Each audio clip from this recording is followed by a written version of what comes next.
cân. Mèo ơi.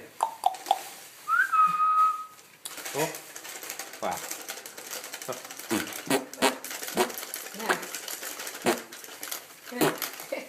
Cười rút rồi. Dễ ngủ à? Ăn gì thì ăn đi mà đi làm.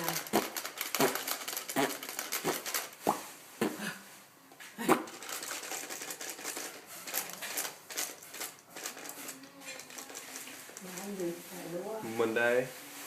Phải đúng mì ăn. Quá.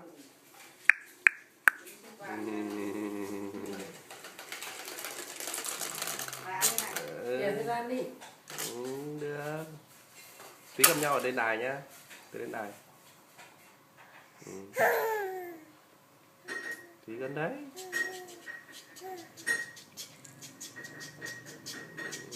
Để theo đã. Theo đài đã nhá. Được chưa?